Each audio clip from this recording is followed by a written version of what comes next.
আমার নবীর এই সাহাবীরা ইথিওপিয়া থেকে নিজেদের সংস্কৃতি কালচারাল কিছু ইনস্ট্রুমেন্ট ছিল, তাদের ইনস্ট্রুমেন্ট আমাদেরও যেরকম গ্রামীণ কিছু বাদ্যযন্ত্র আছে না, এরকম কিছু ইনস্ট্রুমেন্ট নিয়ে তারা মদিনা শরীফ আসতেন।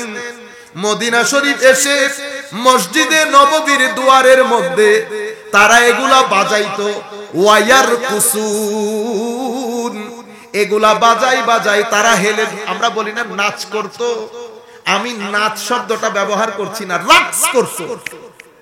আমরা কাওয়ালির মধ্যে রক্স করি না, রক্স করতো। এখন অনেকের আমাদের ভারী হয়ে যাচ্ছে না জিনিসগুলা, না জানার কারণে আমরা অনেক কিছু করি।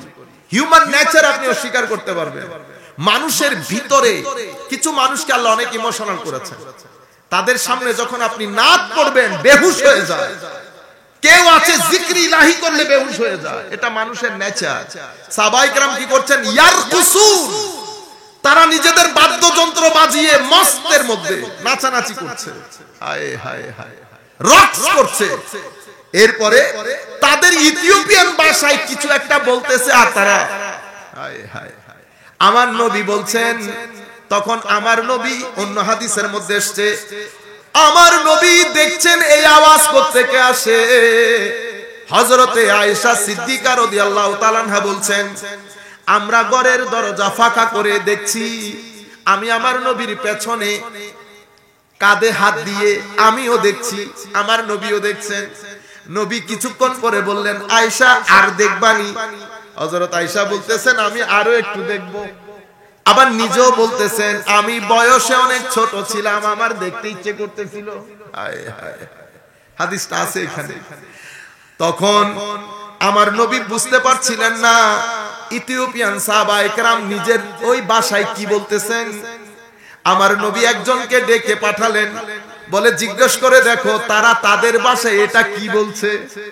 তারা এই কথা বলে বলে ওই তাদের বাদ্যযন্ত্রগুলা বাজিয়ে তারা নাচানাচি করছে, আনন্দ উল্লাস করছে। তখন একজন গিয়ে জিজ্ঞেস করলেন, এটার আরবি কি?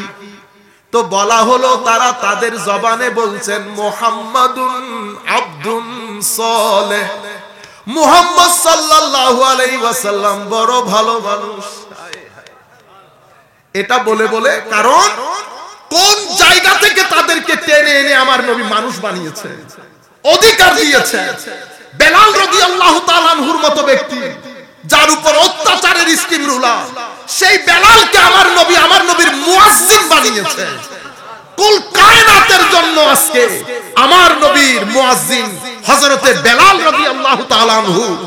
আরবরা যখন আমার নবী এই দ্বীন নিয়ে এসেছে, আরবরা একজন আরেকজনের সাথে বলাবলি করতেছে, তো দেখছো নতুন একটা দ্বীন, বেলাল বলে এখন আমাদের পাশে বসে আমাদের সাথে কথা বলবে। মানে বেলাল তাদের পাশে বসবে, এটা তাদের ভিতর গ্রহণ করতে পারছে না। আর আমার নবীর দ্বীন বলছে বেলাল পাশে না, বেলালকে আমি মাথায় বসাবো। তুমি পাশের কথা বলতেছো। বুঝতে পেরেছেন আপনারা? আমার নবী সাল্লাল্লাহু আলাইহি ওয়াসাল্লামের এভাবে স্বাধীনতা দিবস সাহাবায়ে কেরাম পালন করেছেন। আপনি ইচ্ছে করলে ডিসএগ্রি করতে পারেন, দ্বিমত পোষণ করতে পারেন, আপনি আরেকটা নাম দিতে পারেন, কিন্তু এই পয়েন্ট থেকে বের হইতে পারবেন না, এই পয়েন্ট থেকে বের হইতে পারবেন না। আমি আপনাদেরকে যেটা বলতে চাচ্ছিলাম যে আল্লাহ রাব্বুল আলামিন আমার যেই নিয়ামত আল্লাহ আল্লাহর নবীকে দান করেছেন, এরপরে আমাদের, আমি আপনাদেরকে বলেছি না রক্ষা করাটা কঠিন বেশি। আমার নবী সাল্লাল্লাহু আলাইহি ওয়াসাল্লাম 10 বছর মদিনা শরীফের মধ্যে ছিলেন।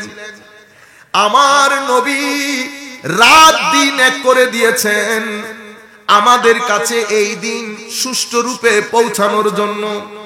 শেষ বিকেল আমার নবী দুনিয়া থেকে চলে যাবেন, একেবারে শেষের দিকে আমার নবীর কাছে সূরা নাজিল হলো, ইজা জাআ নাসরুল্লাহি ওয়াল ফাত। হাবিব, যখন আল্লাহর সাহায্য এবং বিজয়, বিজয়ের কথা বলতেছি, ওয়াল ফাত, বিজয় আসবে, ওয়া রাআইতান নাসা ইয়াদখুলুনা ফি দীনিল্লাহি আফওয়াজা, হাবিব যেই কষ্ট করেছেন, আমি কথা দিচ্ছি আপনার চোখ শীতল হয়ে যাবে। এতদিন 13 বছর মক্কার জমিনে দাওয়াত করার পরে কিছু মানুষ ইসলাম কবুল করেছে, একজন করে করেছে, 2 জন 3 জন 10 জন করে করেছে। 13 বছরের মধ্যে 500 550 লোক ইসলাম কবুল করেছে। মন খারাপ করবেন না, আমার নবীকে আমার আল্লাহ বুঝাচ্ছেন, হাবিব আপনার চক্ষু শীতল হয়ে যাবে। আল্লাহর পক্ষ থেকে বিজয় যখন আসবে আপনি স্পষ্ট দেখতে পাবেন মানুষ দলে দলে আপনার দিন গ্রহণ করছে, মানুষ দলে দলে আপনার দিন গ্রহণ করবে, আপনার চোখ শীতল হয়ে যাবে ইয়া রাসূলুল্লাহ। হায় হায়, আমার নবীর প্রতি আমার আল্লাহর প্রেম দেখে চোখ শীতল করেছে আমার নবী, আমার নবীর চক্ষু শীতল করেছে। মক্কা বিজয়ের দিন আমার নবী দেখছেন কই 400-500 সাহাবায়ে কেরাম, যখন আমার নবী বিদায় হজ্জে যাচ্ছেন লক্ষাধিক সাহাবায়ে কেরামকে আমার নবী অ্যাড্রেস করছেন ইয়া আইয়ুহান নাস বলে। 13 বছর মক্কার জমিনে অত্যাচারের স্টিম রুলার বলেন চলেছে, সামান্য সংখ্যক লোক ইসলাম কবুল করেছে। সেই নবী যখন বিজয় পেয়েছে মদিনা শরীফের মধ্যে, কায়া পালট গিয়া বিজয় পাওয়ার দে আমার নবীর দিন পুরো পৃথিবীর আনাচে কানাচে পৌঁছাইতে শুরু করেছে। আমার নবী আর মক্কা মদিনা শরীফের চৌহদ্দির ভিতরে না, আমার নবী এখন মহাদেশ চিন্তা করছে। আমার নবী দেশের গণ্ডি পেরিয়ে আমার নবীর জামানায় ইসলাম সিন্ধু প্রদেশের মধ্যে চলে এসেছে। আল্লামা ইকবাল বলছেন, মিরে আরব কো আই হে ঠান্ডি হাওয়া জাহাं সে মেরে বতন মহা। আমার নবীর জামানায় সিন্ধু প্রদেশ থেকে ডেলিগেশন গেছে আমার নবীর কাছে, সাহাবায়ে কেরাম আস্তে আস্তে চট্টগ্রাম শহরে চলে এসেছে। আমার নবীর দিন কিভাবে পুরো পৃথিবীর বুকে কিভাবে তেজস্বিতার সাথে তেজস্বিতার সাথে আমার নবীর দিন পুরো পৃথিবীতে প্রচারিত হয়েছে। কিন্তু আমার আল্লাহ আমার নবীর চক্ষু শীতল করেছেন। যখন বিজয় আসবে তখন আপনি দেখে আপনার চোখ শীতল হবে, দলে দলে লোক ইসলাম কবুল করবে। এখন আপনি কি করবেন হাবিব? ফাসাব্বিহ বিহামদি রাব্বিকা ওয়াস্তাগফির ইন্নাহু কানা তাওয়াবা। এখন আপনি আর কিছুই করতে হবে না হাবিব, এবার রেস্টে চলে যান। এবার তাসবিহ পড়েন, বিহামদি রাব্বিকা আপনার প্রতিপালকের প্রশংসার গীত বর্ণনা করেন, ওয়াস্তাগফিরহু এবং আল্লাহর দরবারে যেই বিজয় আপনাকে দান করেছি। এটা খুব মনোযোগ দিয়ে শুনবেন, এখানে একটা গুরুত্বপূর্ণ মেসেজ আছে। আমাদের কিছু ভাই এই ধরনের শব্দগুলো কোরআন থেকে পিক আপ করে বুঝাইতে চায় আমার নবীর দোষ না থাকলে কি ইস্তেগফার করতে বলেছে? নাউজুবিল্লাহ, জোরে বলেন। আপনাদেরকে কি খারেজিয়াতের রশিদ পাইছি হনুবা? নাউজুবিল্লাহি মিন যালিক। এই ধরনের শব্দগুলো মুখে আনো বেগাইরতি, মানুষের ঈমানের গায়রত চলে যাচ্ছে এগুলা বলে বলে। আমার নবী আমার আল্লাহ বলছেন, হাবিব এবার আল্লাহর প্রশংসার গীত বর্ণনা করেন, ওয়াস্তাগফিরহু। হাবিব বিজয় তো দান করেছি, বিজয় রক্ষা করা বড় কঠিন। হাবিব আপনাকে তুলে নেওয়া হবে, আপনার পরে যদি এই বিজয় ধরে রাখতে চান এবং এই বিজয় যদি কন্টিনিউ করতে হয় তাহলে আপনি আল্লাহর প্রশংসা গীত করেন। আল্লাহ আমার নবীর মাধ্যমে আমাদেরকে বলছেন, আল্লাহমুখী না হলে বিজয় দীর্ঘদিনের হয় না। বিজয় দিবস পালন করার জন্য আমার আল্লাহ আমাদেরকে একটা মেথোডোলজি দান করেছেন। ফুল দেন, আপনার ফুল আপনি দেন, এটা একটা জাতির সম্মানের জিনিস, অবশ্যই করবেন। কিন্তু শুধু ফুল দিয়ে বাইরে বাইরে বাইরে খুশি না, মন থেকে আল্লাহর দরবারে শুকরিয়া কয়জন আদায় করেছেন বলেন তো দেখি? আমরা যারা সকাল বেলার নামাজ আদায় না করে ফুল দিতে গিয়ে দৌড়াদৌড়ি করে পেপারে নিজের মুখ দেখানোর জন্য পাগল হয়ে গেছি, আমার ভাই এটাকে উদযাপন বলে না। ফুলও দেন, আল্লাহর দরবারে দোয়াও করেন। ফজরের নামাজ বাদ দিয়ে এই দিবস পালিত হয় না। আমরা মুসলমান, আমাদেরকে আল্লাহ কোরআনে বলেছেন কিভাবে করব, ফাসাব্বিহ বিহামদি রাব্বিকা। আমরা আল্লাহর প্রশংসার গীত বর্ণনা করব, আল্লাহমুখী হব, ওয়াস্তাগফির, এবং গত বছর যত ভুল করেছি এগুলার জন্য আল্লাহর দরবারে ক্ষমা চাইব। মনে রাখবেন, ক্ষমা এবং ইবাদত এই দুই জিনিস যদি একসাথে না হয় বিজয় ধরে রাখা যায় না। হাবিব, আপনার ক্ষমা যদি না থাকে বিজয় তারা ধরে রাখতে পারবে না। ইস্তেগফারে রাসূল, এই ইস্তেগফারে রাসূলের কারণে আমরা আল্লাহর আযাব থেকে এখনো মুক্ত আছি।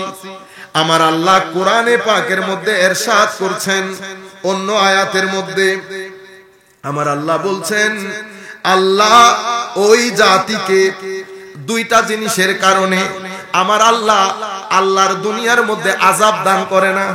কিসের কিসের কারণে? ওয়া আনতা ফীহিম।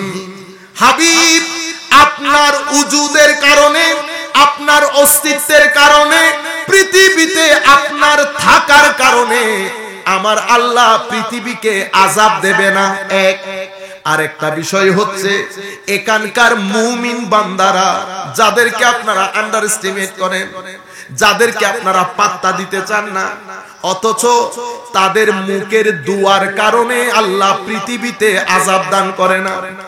আমার নবী হাদিসে পাকের মাধ্যমে আমাদেরকে জানান দিচ্ছে, কোরআনের আয়াতে আল্লাহ বলছেন, ওয়ামা কানাল্লাহু লিয়ুআযিবাহুম ওয়া আনতা ফীহিম ওয়ামা কানাল্লাহু মুআযিবাহুম ওয়া হুম ইস্তাগফিরুন। আমার আল্লাহ বলছেন, আল্লাহ কিভাবে আযাব দেয়? আযাব দেওয়া আল্লাহর জন্য সমীচীন না। কখন? হাবিব, আপনি যেহেতু তাদের মধ্যে আছেন এবং আপনার উম্মতের ওলিরা কি করে? ইস্তেগফার করে। হাদিসে পাকের মধ্যে আমার নবী বলছেন, আন আবি বুরদা বিন আবি মুসা قال আন আবিহি قال قال রাসূলুল্লাহ সাল্লাল্লাহু আলাইহি ওয়াসাল্লাম আনজালাল্লাহু আলাইয়া আমানাইন, আনজালাল্লাহু আলা আমানাইন লি উম্মতি।